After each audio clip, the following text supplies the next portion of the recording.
Hello dear students, here is a program based on the concept of a constructor.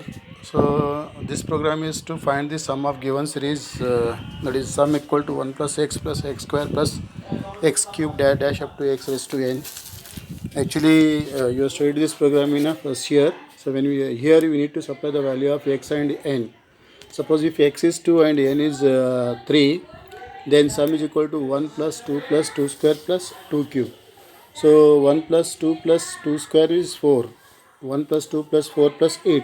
So totally you will get sum as 15, that is 15 is the resulting value. So this program you have to evaluate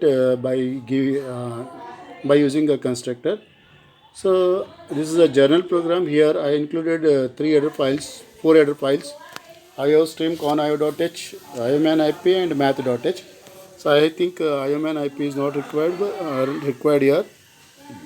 You can omit also.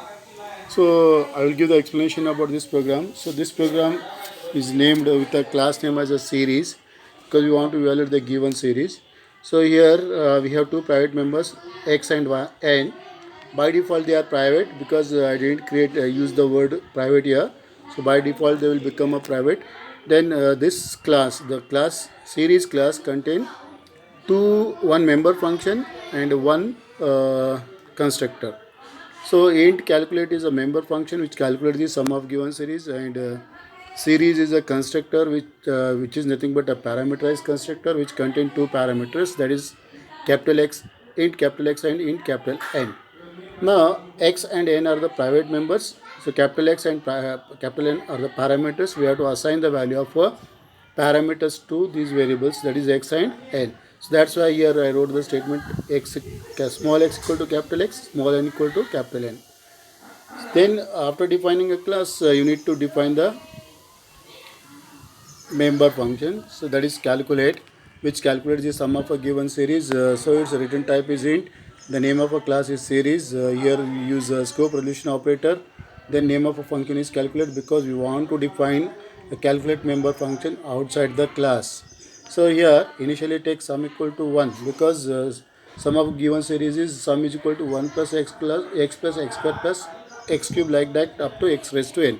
So here by using power function we can perform the calculation. So here we need to use variable I varies from 1 to n times.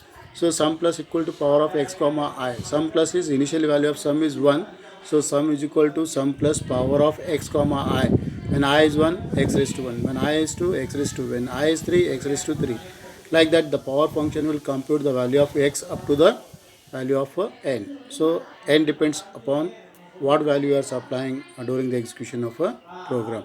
Then finally the return statement is used here to return the value of a sum. So this function, calculate function, calculate the sum of a given series and assign that value, return that value to the called function, to the calling function.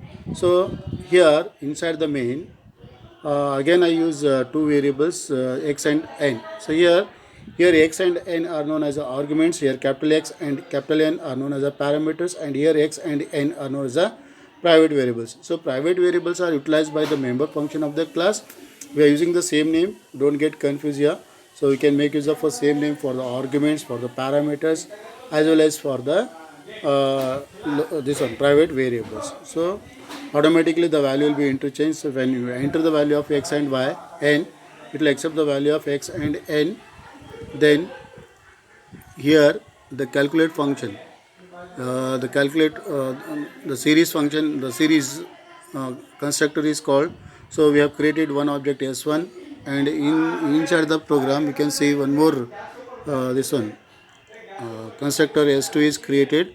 So we are assigning the copy of s1 to s2. s1 is assigned to variable s2. We are calling the function s1.calculate and s2.calculate. So s1.calculate function will call the calculate function in order to calculate the value for the object 1. The same one is copied to object 2. So here we are calling constructor s1 and s2 by using implicit method, and we can make use of an explicit method followed by assignment statement in order to copy the contents of s1 to s2. I hope this concept is clear. If not clear, later on in the exam sorry, in the classroom. Once again I will explain that one. So try to execute the program, save the program, and rewrite the program in observation book. Execute the program if you have the system in your home, and note down the result. Otherwise we will do this one in our lab. I hope this concept is clear. Thank you.